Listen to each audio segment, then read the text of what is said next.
Hello, I just realized I didn't log in as the host, so I need to log out and log back in again. Hi, Janika. I'll be right back. Hi. Okay, sure. Thanks.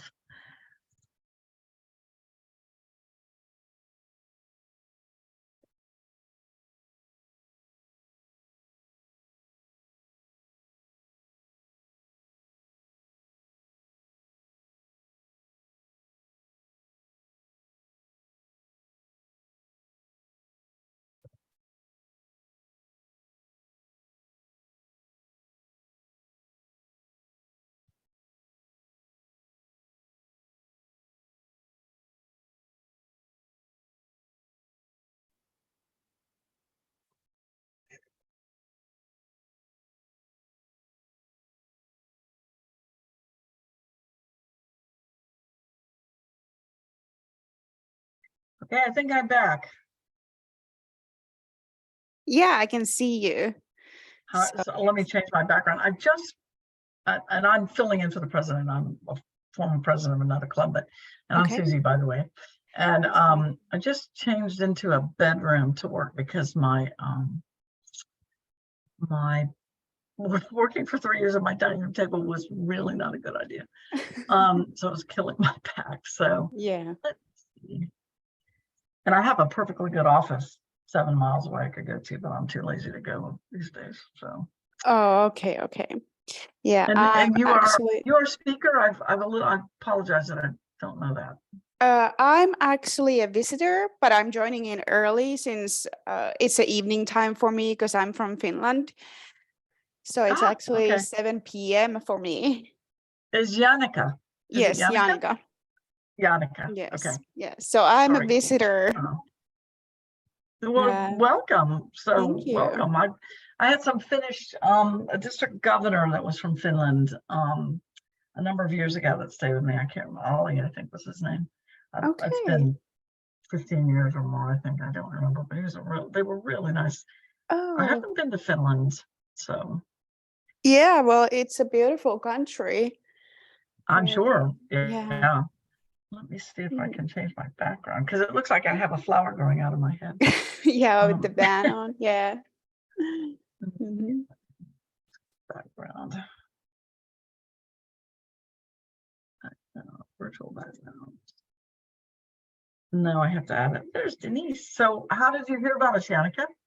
Well, I actually was an exchange student in Florida, and we're friends with Julia, and I was visiting in Florida a few weeks ago. So she kind of wanted me to join in and have a meeting and see if I would like to join in. And excellent. Okay, well, welcome. Thank you. There's our speaker. Hi, Sandra. I'm going to stop the recording for a minute just while we're just kind of catching up. Help me, Denise, remember to. Yeah, I will. I don't know if it's going to let me. Sandra, hi. Do you need to be able to be the host? I mean, to share slides? Yes, I do. Okay, so hang on. I thought I logged in as the host, but it's not. It shows me as me, and I should show me as the president. So I'm going to log back out again and see if I can get it right this time. Sure. Yeah. So okay, so I'll be back in a few minutes. All right.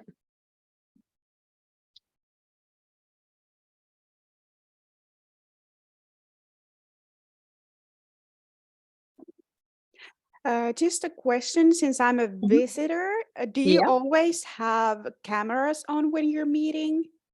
Usually, but it depends. There are some people who do not want to show their face on camera, so they'll have them turned off. For me, it depends because I'm in the Netherlands, so it's dinner time here. So sometimes I'm cooking or eating, and then I turn my camera off. Okay. But I'm still here. But if I'm just like this, sitting on the couch, I will be present with my camera on usually. Okay, well, good to know. Thank you. You're welcome. Hi, Julia. Hi, Janika. How are you? Good. I'm really good. I'm excited to see what's going to happen today. Yeah, I'm pretty excited to have you here. So thank you for coming in. Of course. Let me show my camera as well. There you go. Yeah, Yes, my beautiful girl. Yeah. Well, it's nice to see faces who's talking. Yeah. How was Canada? It was great. It was cold, and Yep. actually the weather was exactly the same as it was in Finland at the moment, but it was nice because I've never Awesome. been there, so the the culture and everything was different. Mhm. Yeah. Yeah. Yeah. Yeah. Yeah. Yeah. It sounded like a fun trip. Yeah, I had a really good time, and it was great to catch up with everyone and see my friend. Yeah, I Yeah, liked it. that's awesome. Mhm. So we're Rotary Foundation coordinator for Zone 34. She was a club president in 2014-15 and district 6960 governor in 18 and 19. Sandra's passionate about international service and served for 5 years as the Rotary District 6960 Global Grants chairperson. In 2014, she received Rotary's International's highest honor, the Service Above Self Award, for leading more than $1.5 million in humanitarian service projects to deliver clean water, provide literacy, primary education, and medical assistance in developing nations. In 2017, she received Rotary's citation for, this is a difficult word for me, meritorious service in recognition of outstanding service to the Rotary Foundation. She is a strong supporter of the Rotary Foundation, and she's a major donor, member of the Paul Harris Society and the Bequest Society. She is a graduate of St. Louis University and the University of Missouri, where she received a bachelor's degree in nursing and a master's degree in education. And she worked as an orthopedic/neurosurgical nurse and nursing educator before enjoying a career with the United Health Group. She's married to Rotarian Wayne, and they have 2 daughters, 6 grandchildren. They're avid travelers and frequently reach out to Rotary clubs to visit humanitarian projects around the world. So hereby I introduce you, Sandra Hemstead. Thank you very much, Denise. I'm going to share my screen.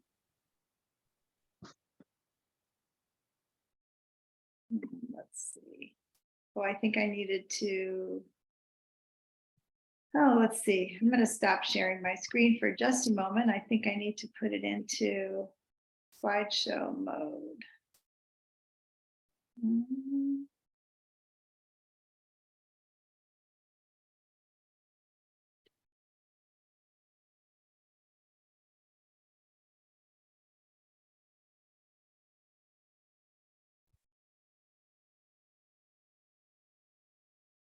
Oh, I see what's wrong.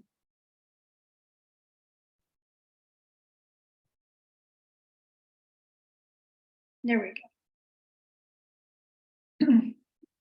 Well, I wanted to share with you some information about my recent trip to Nepal and some of the work that I'm doing in Nepal. And I want to thank Jula for inviting me to speak today. You've got a really incredible club, and I was really excited to hear about all the different travels and the different people and places you live and you've been. Jula and I were governor classmates, so we've spent quite a bit of time together governing our various districts in Florida. So I was in Nepal in October, November for about a month this last year. And as many of my opportunities arise, I just happened to meet someone from Nepal at the Rotary International Convention in Houston. And so I had decided to go there. It was a personal trip with my sister, who had just recently retired her position, and I was celebrating with the trip. So we went to Nepal to just for a visit, some trekking and the like. I'm sorry, I need to do one thing on my screen here. Can you see my screen, or are you seeing a black spot? I can see your screen. We can see it, Okay. that's right. Yeah. Okay. You can see. Okay, sometimes it shows kind of a black spot where the menu is from Zoom. So I'm not going to tell you a whole lot about the personal time of my trip, other than to say that I spent a great deal of time in the rural villages in Nepal. We did a lot of trekking. You can see the picture on the left-hand side. Our Sherpas were all women. So when we think about empowering women in Rotary, it was really meaningful for me that they were all women. They carried 60 to 80 pounds worth of luggage and whatnot through our trucks. And it was amazing to me the amount of weight that they could actually carry in the baskets. We had particularly interesting time also because it was Diwali festival, so a whole week of celebration.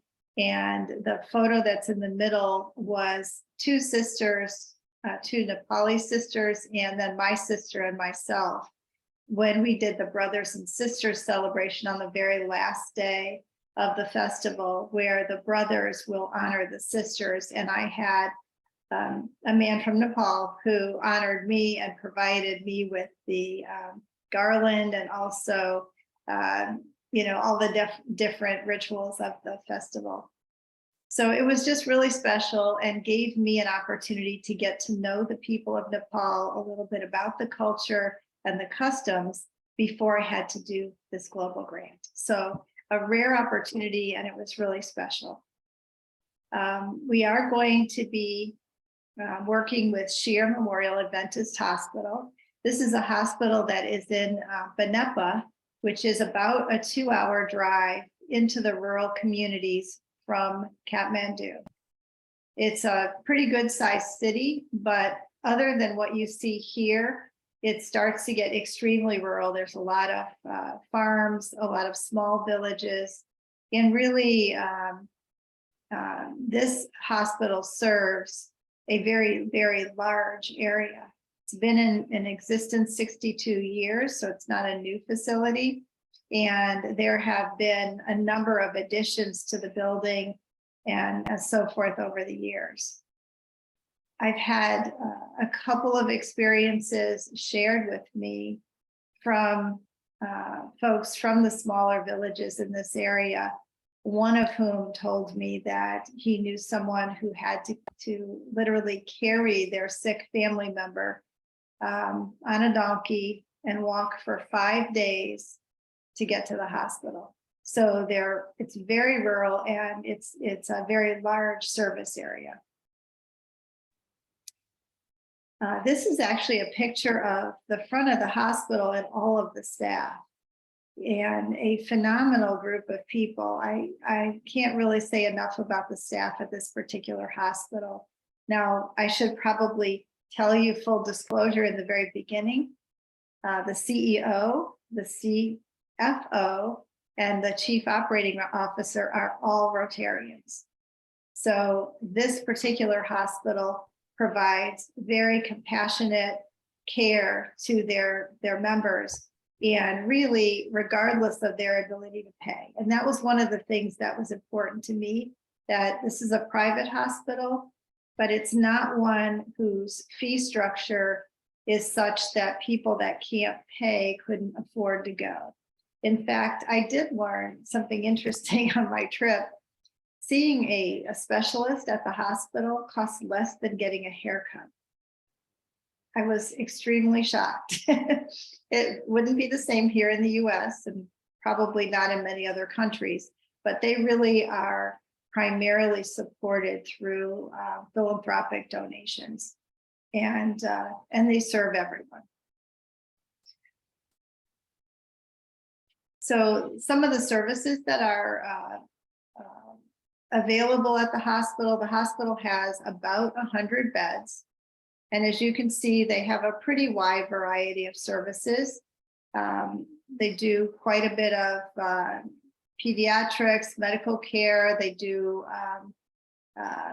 female health issues are a very big deal. They do provide quite a bit of OBGYN care. They also have facilities for a lab, a pharmacy, imaging, and the like. And in this particular grant, we're going to be installing a CT scan machine, which they don't currently have. A little bit more about the hospital before I get too much into the grant. They have had a lot of preventive health care delivered there at the hospital. They've provided health and education and tobacco intervention programs.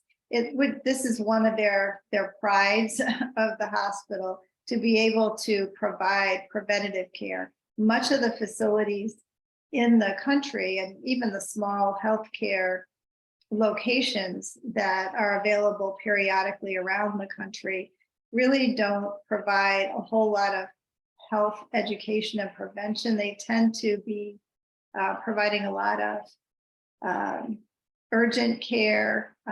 There are people that will have to go for long distances to get the care. But I didn't see as much education and preventative health as I would have liked to have seen, other than, of course, immunizations for children, I think is really the biggest preventative health initiative that I saw. So they have had quite a good program that was supported by the government of Finland for uterine prolapse prevention. This is one of the big things that they did over the last several years. And they're very proud of the work that they've done with OBGYN health, and particularly this uterine prolapse prevention program. They were also very active in COVID response. Some of the hospitals turned away COVID patients. This particular facility did not turn away patients. In fact, particularly pregnant women with COVID, they did set up a separate OB area for women who needed to deliver babies but were COVID positive. And that was a big accomplishment for them, and something they were recognized for with their pandemic response. They also do quite a few health camps, and I think this is important because they are in such a rural community that it's important for them to get out into the smaller villages and set up health camps so that they can see patients for things that aren't so drastic that the people will come to the hospital. So perhaps just general health checkups, OBGYN type checkups, pediatrics. They will be out there to see people in the rural communities. So what we're doing with this particular work is getting a CT scan. They have selected a Canon, which is a 160 slice CT scan. That's a pretty large CT scanning machine. The government of Nepal, as of January 2023, just put in a requirement that any hospital that has over 100 beds needs to have a CT scan machine that is above 128 slice. Normally, a community hospital, even in the US, would have something that's about 50 slice. So this hospital, though we would consider it to be a community hospital because of its bed size, is needing to get a larger slice CT scan. Now, the difference between the two, and I don't profess to know a huge amount about CT scan machines, so bear with me, but the difference is the type of CT scan that can be done.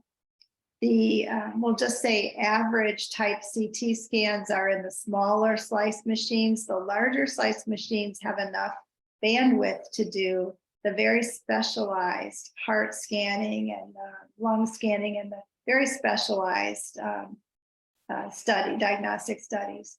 This particular hospital doesn't have a large heart program. They do cardiology, but they don't do open heart surgeries. They don't do a lot of that sort of thing. So it was an interesting discussion about why they needed to have that particular size CT machine, but the bottom line is it is required by the government.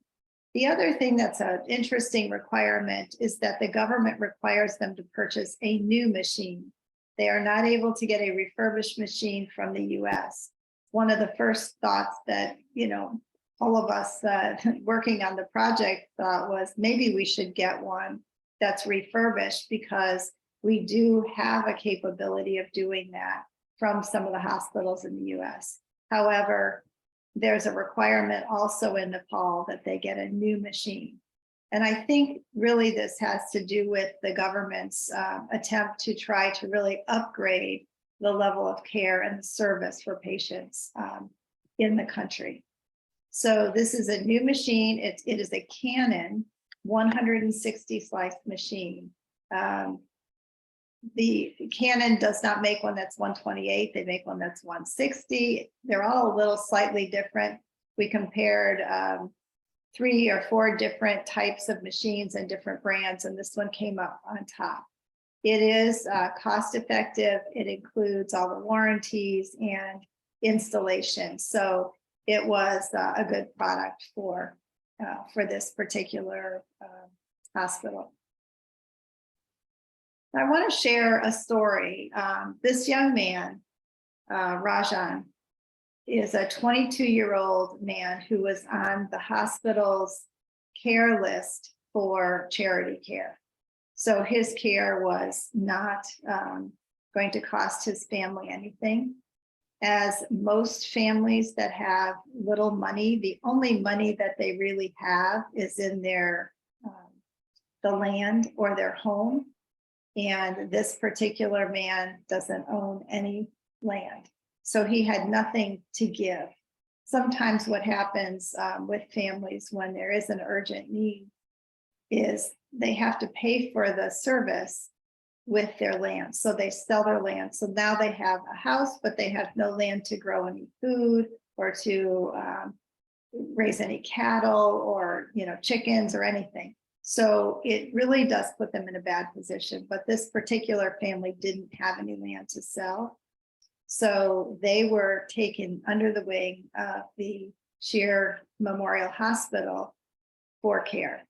He came in, was admitted to the ICU, and once he was stabilized, he stayed 9 days. Once he was stabilized, he needed to be sent to another hospital 2.5 hours away because they didn't have a CT scan to do any more additional diagnostic and to treat him for the rest of his care. So he came in a difficult situation, admitted to ICU, stayed 9 days, and had to be transported to another hospital because they simply didn't have a CT scanner. So this is an example of why it's so important for them to have one, even though there are hospitals 2 or 2.5, 3 hours away that do have them. They're the only one in the particular location where they are in Venepa to be able to do any CT scanning once we've got this grant in place. So turning to the Rotary clubs, I'm going to tell you, this is the dream team. We have 4 clubs in, 3 clubs in Nepal and 1 club internationally. The international club is my club, Bonita Beach Sunset. We're a club of about 38 members. We do a significant number of global grants considering the size of our club. We've done a variety of different ones. During COVID, we put an oxygen generator in a hospital in Peru, for example, when the country of Peru was running out of oxygen.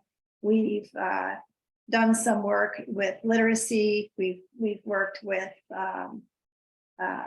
providing open heart surgery for children in quite a few different countries. Right now, we have a grant that's in Pakistan for open heart surgery, and we'll be completing that fairly soon. It's approved and in process. So we're not a new club to international service. We are working with the Rotary Club of Kopendal, which is the club of the district governor for this year. That particular club, the lead in the grant is a gentleman by the name of Bandhu, who is the global grants chair for the district, which is Nepal and Bhutan. And the other 2 clubs, so one of them is in Venepa, so that's very local to the hospital. The Kopendal club is about 2 hours away. And the other club, and I totally can't pronounce the name of the other club, I apologize, but they are in Chitwan, which is further south. But the gentleman in that club is the one that I met at the Rotary International Convention. And he will be participating. He is also extremely knowledgeable and experienced with global grants. So I feel like this is the dream team. It's absolutely fabulous. I did have an opportunity to meet them when I was in Nepal. And you can see from the two pictures, the pictures of us sitting at the table. The gentleman that's on the left-hand side is the district governor for Nepal and Bhutan. So a little bit more about the grant. As I said, it is a Canon CT scanner. The cost in total for the grant is $350,000. That includes the CT scanning machine, the maintenance warranty. It includes training, and we're right now in the process of evaluating the training to determine what we need to do relative to a certification for CT scans and the more advanced scanning, and also training on that particular piece of equipment. It includes also building preparation. This will be installed in what is currently a surgical ward and will be rehabbed into a location for the CT machine. And it also includes the installation. We currently have funding of $202,500, and we have a remaining need of $147,500 US. So we're really doing quite well at getting funded and preparing the grant. So I want to thank you very much. I'm going to try to see if I can stop sharing so we can talk. And at this point, I'd be happy to take any questions that anyone has. Let's see, there's something in the chat.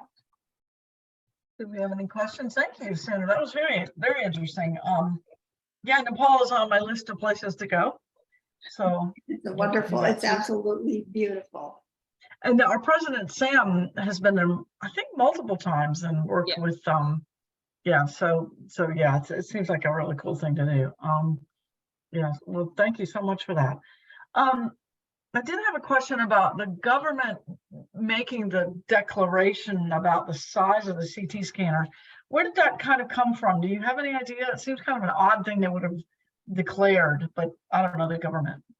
Well, it's the Minister of Health for the government, and it isn't really, I don't think, odd, because I think, in their country, many of the facilities are very small, and the ones that are larger, they want them to be able to do more comprehensive care for patients.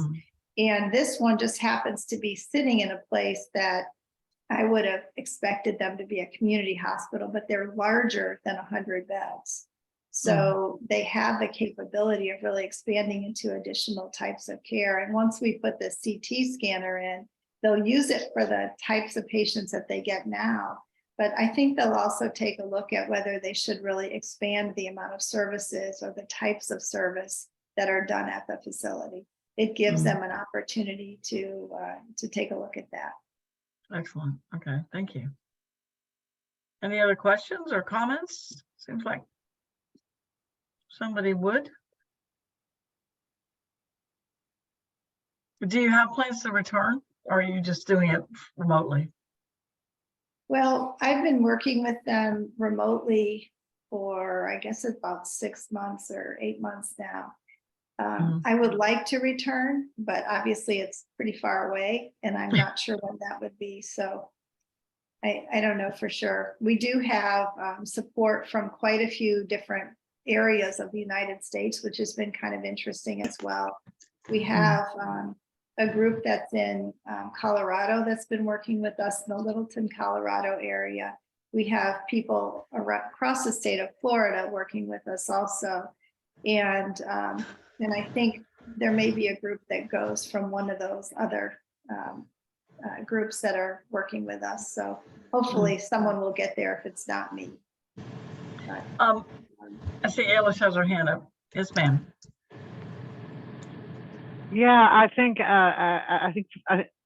Finola has been to Nepal several times, so you might you might connect with her and maybe compare and compare notes, see what you can learn from each other, and perhaps even how to move forward with your with this project. It just seems so worthwhile, and Finola has very strong, long experience in that whole region.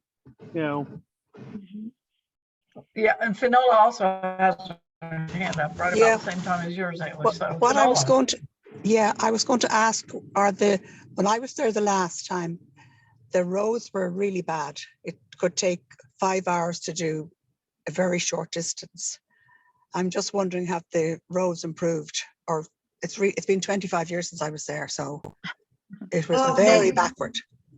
They have probably improved, although I did do a lot of trekking, so I can't tell you too much about the main highways. But between Kathmandu and Banepa, it took about 2.5 hours. And I don't think that is, I mean, that distance, I think in the US wouldn't take you 2.5 hours, but it's certainly the roads didn't have as many potholes and things like that I might have expected. They were pretty good roads. The traffic is incredible though, just because that's a main highway. It was pretty busy. Okay, thanks. You have anything else you want to add? No, it's a while since I've been there. I was in India and I did an overland crossing from whatever state Patna is in. I think it's Bihar. And it took days to get up to Kathmandu because literally the bus went all over the world. It just didn't go the direct route. And I was saying, why are we going west? We should have been going east. But that was the route the bus took. It took about 12 hours to do what should have been done in 2 hours. It was just a long bus journey, but interesting. Well, we also didn't drive everywhere. So the remainder of my trip, I also went to Pokhara and I went down to Chitwan, but we flew. And the flights, you probably heard about the flight that crashed with 24 people that passed away. That was our flight, actually. Really? Oh God. Yes, it was a little scary, but that was our flight. About 20 to 25 people on a plane, and it is so small that you're crammed in, and luckily it takes 20 minutes. So you don't need to panic for too long. It's just really close. But it's a reasonable amount of panic time. Pardon? I said it was a reasonable amount of time to panic, not too long. Not too long, yeah. Yeah. I remember I was there, I think in 2012 in Nepal, and I did everything by bus from Kathmandu to Pokhara to Chitwan and back again. And I remember the roads were quite okay, but it's just like the major highway there, it just meanders through the mountains. So to me, that was the most scary part, is just seeing all those ravines, where you could, I had the feeling we could go over at any time, but I just trusted the driver and he got us there safely. So yeah, it takes a long while, but the roads they're okay. They're like Sandra said, you're not going to reach your destination as quickly as you would have in Europe or the United States, but it's okay. They'll get you there. Yeah. Does Jula? Alice have another question, or Jula? You're on muted. Sorry. Yeah. So are you familiar with Ray Hodgson? Yes. That's doing the work in Nepal. Is this anywhere near where he's doing his work? I don't know, actually. I don't think so. But I was trying to remember his name. Yeah. Yeah. He's the one that did the prolapse uterus. He talked at our club once, Sandra, just so you know. So I was just curious if they were close to each other, the two areas. I'm not sure. He showed pictures of their very, very rudimentary hospital that they had. It was awful to think about having to work there or having anything done there. That was pretty scary. Yeah. Well, this particular hospital, when I toured it, honestly, I've worked in a lot of hospitals, and it feels small and cramped, And I said at one point to the CEO, I said, why are you trying to fit this into this small building and not trying to build another building or expand from here? Because they've expanded a few times, but everything feels crammed in. And he said that people like the small rooms, that's kind of culturally acceptable to have something that's very small. And I can tell you from being in the rural homes, they are extremely small. Yeah, Small, that makes sense. dirt floor homes. And so perhaps that's part of the reason that the hospital feels small. It had everything it needed. None of it seemed fancy. And I think there were some places I felt like it could use a fresh coat of paint. But it had everything that was needed. And in fact, one of the things that was a really big surprise and just an incredible source of pride for the hospital is that when they found out that we were going to do this project, they announced it to all the staff, and the staff started taking a collection because they wanted to also support the project. Now, as beneficiaries, of course, we can't have them support the project. They're going to benefit from it. So, but they collected something like $12,000 in pledges from staff. So we're working with them to figure out what exactly they can do with that $12,000 that will complement and be a part of the project without being part of the grant. So they were extremely proud of it and proud to be a part of it and very supportive. I think there were staff that made pledges from the people that worked in the laundry on up to the doctors. It was not just one group of staff, it was the whole staff. So it was really very interesting. And as I toured the hospital and was introduced to some of the people and saw the different departments, I could see the pride in the work that they're doing. So I thought that was really phenomenal. Ayla, you have your hand up. Do you have another question? You're on mute if you do. No, she probably just hasn't put it down yet. There it goes. Where'd she go? Oh, she put it down. I did have a question about you showed the picture of the ladies carrying they were carrying what is essentially your baggage. Did you, this is kind of a silly thing, but did you transfer your stuff into their baskets out of your suitcases and leave your suitcases elsewhere, or did they put your suitcase in the basket? The whole suitcase went in. Okay. We didn't have large suitcases. We had, smaller, a lot of duffel Well, when bags. you're flying on those small airplanes, you have a very limited. Sure. And what do you need to take anyway, right? You're not taking your Right. ball gowns or anything to go to these places. No ball gowns in Nepal. Oh, very cool. Mm-hmm. Very good. Interesting stuff. Connie has to sign off. Thanks, Connie. Any other questions or comments for Sandra? Your Bonita Club, you said, is an international club. Are you also a virtual club? Maybe I missed that in the introduction. No, we're not. We're an evening club, and we actually meet in a brewery. And we are unique because we're an intergenerational club. We have children that attend the meetings regularly. The youngest one is 2, the oldest one is 16, and they are part of our club meeters. They do the 4-way test. There's a 10-year-old that loves to do the 4-way test, and they, some of the older ones help sell raffle tickets and whatnot, and they participate in all of our events and our club activities.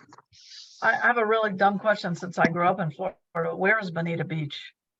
It's do you know where Hurricane Ian hit?